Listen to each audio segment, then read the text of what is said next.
So, Montrano, so we're in agreement that you live in language. Montrano's metaphor for this is he says that it's a social dance, and that the higher cortical functions are not, the higher functions do not take place in the cortex, they take place in the community. So it's a choreography. You need a cortex to do it, to participate. But the choreography is in our action patterns.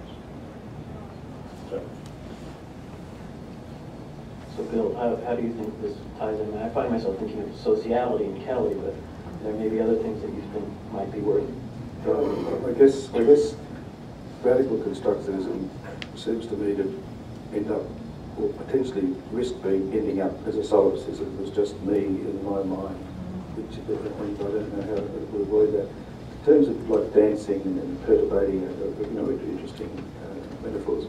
But it seems to me the philosophers were looking at things and words that related to things.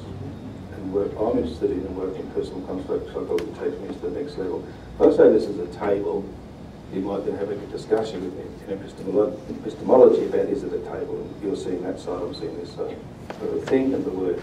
But if you listen to me and get bored, and then I say, this table was made by my father, and I loved him deeply, you're suddenly listening, you're suddenly interesting, you're suddenly human, you're suddenly alive to something. It seems to me that that level, that the philosophers talking about words and things comes alive when we talk about meanings. Now, insofar as then we move to a meaning, or various meanings, if we have various meanings and they're incommensurate one with one another, then we end up with relativism. So solipsism and relativism make me anxious in Kelleyan terms, because I don't have any constructs for dealing with those things.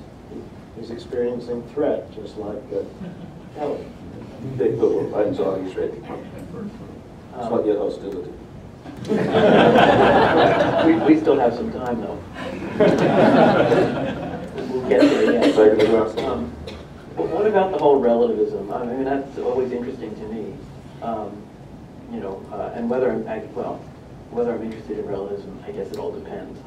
But what about that? I mean, all these approaches, I mean, not so much personal construct psychology, but all approaches under the constructivist banner get regularly told that they're a bunch of relativists, and if you endorse any of the things that these approaches say, we're going to end up in some terrible morass somewhere. And what responses do radical constructivists and social constructionists? What's the alternative to relativism is universalism, and do we really believe, I mean, I have a little cheat sheet for explaining social construction to people, and it's really easy, just people come together and they coordinate. I use the example of my seminars where, I walk in the first day and, 20 people are sitting around the table. I come in the second time we meet, and they're sitting in all the same places, Nobody sat on each other, they know how to coordinate, and then from our coordinations, it's very quick that we all of a sudden have a pattern, a ritual. The fourth meeting, someone decides to add the class, gets there early, sits in your seat, and you come and go, hey, I was a student who used to do that, sit in other people's seats. So standards, expectations emerge from these coordinations, these ritualized coordinations. We have expectations, and from those beliefs, like this is the way it should be. This is how it is. Those beliefs and values feed into our future coordinations. Now, if we think about how many coordinated activities we engage in every day, why would we ever imagine that people have the same values and beliefs, the same realities, the same beliefs? So the issue isn't to try to figure out what is true, what's right, and it's not rampant relativism because anything goes, because we're bound by each other. These are values and beliefs, whole world views that are made, not found. They're made with each other. So there's always a standard, but the standard is always within a particular set of relations. So it's relativist, but not rampant relativism. So we can, I mean, in some ways I found that you sort of said it, I'm wondering, is relativism the same as anything goes? And I'm not sure that they're the same, but they're often conflated with one another. I don't know, Jay, do you have Any relative thoughts on the topic? I did want to point out that for Monterano languages is a second order coordination of action. First order is coordination of action, and then coordination of coordinations is where language comes in.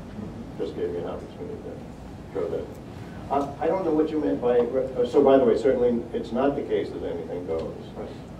And I don't know what you mean by relativism, but I don't see in Monterano a concern about relativism.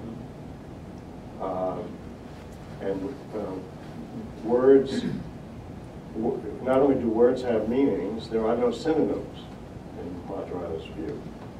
Synonyms, if they were true synonyms, one would vanish, right? Because each represents a separate coordination of actions, coordination of actions. So what we distinguish as a table remains distinguished as a table in the community that distinguishes it as a table. It never becomes a chair. So I'm not sure what the fuss over relativism is. All right, well, then let's throw it back to Bill, because he's the one who brought it up. Well, it seems that human beings have some sort of driven, some sort of need, some sort of quest to overcome what is merely comfortable, merely, I had a nice day, that gives me something I can ground my life in, to know this is shared. So one way of overcoming relativism is intersubjective agreement. We agree it's a table, so it's not relative to his call it a table, I call it a chair. So I think it's also, it's that we have this given human need to get some grounded knowledge. It's not to say that we can be objective or we just oppose relativism promiscuously. It's that we have this drive to it. It's not what we achieve. In fact, could I make it clearer? It's not about objectivity, it's about objecting. We keep wanting to lift above the subjective to get a sense that this is more than just Bill Warren likes it. It's more than just Bill Warren clicks with Sheila or Jay on it. It's more than that. It's got to have some, be satisfying for me as a human being. And language games and different sorts of discourses are all fun, but they're still peripheral to this quest that seems to be part of the human being. There's something more definite, more grounded. At any minute. Jay looks like he's about to say something. Well, I'm trying to think of, I'm trying to place what you're saying in a framework that makes sense to me. For Monterano, we live in a series of multiverses, not one universe. And all multiverses are legitimate because they can be distinguished. But also that the human being is the ultimate reference point, which I think is close to what you're saying, that certain things are a concern to us because how we as human beings need to live. And those are fundamental. And if we were a different species, if we were butterflies, we would have a different set of fundamentals. Yeah, so you know Maturana, I don't. If that's what he's saying. First of all, I'd say, when people say Maturana says, I say, who's Maturana? That's what philosophers do. When someone says it doesn't make it true, someone articulates a comprehensive theory of it, it still doesn't make it true. It's got to be subjected to critical scrutiny, a la Socrates. If you can get through, then it will have a credibility, a proximity to that objectifying that we're trying to get. Right. So if Maturana says what you say, then I would bring him under. Monterano's claim is that he's speaking not as a philosopher, but although there's some overlap with what some philosophers have said, but that he's speaking as a scientist and a biologist. And he's starting with two problems, namely that we operate in language and we are the observers. And we have to both explain those facts and use those facts in our explanations. And he claims to have set up a system which is thoroughly consistent and where he doesn't draw upon objectivity in any way, shape, or form to make the claims he is making. So that's the terrain he's staked out. The objectivity is in what he's doing. It's not an external thing where we can make a comparison with something. And the little I know of Maturana, it sounded much like Hegel. There's something working itself out in history. Growth to greater and greater sociality. And that's the best I can make it, Maturana. It sounded like Hegel.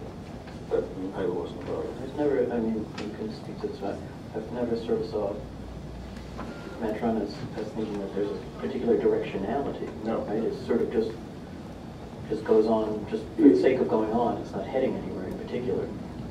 Yeah, with Hegel, it's teleology. It's drawn forward to some ultimate conscious self-awareness and so on. It's not a goal. It's just happening. For Monterano, life is a natural drift. Right. Picture a boat without oars in a path determined by the waves, the wind, and the shape of the boat until the boat doesn't exist anymore. And then so we're like that boat, but we tell good stories. Right. Right. And just going back to the relativism idea for a second, I guess the part that I get hung up on sometimes is that relativism just strikes me as fairly boring and uneventful to the extent that if all you're saying is that your understanding is relative to your place of standing, that is, even if we all agree this is a table, we're all sitting at different points around the table, and so your perspective on the table is relative to where you're sitting, and mine is relative to mine, and so what I make of this table and my take on it may be different from yours, and actually, if I stand up and I lean on the table,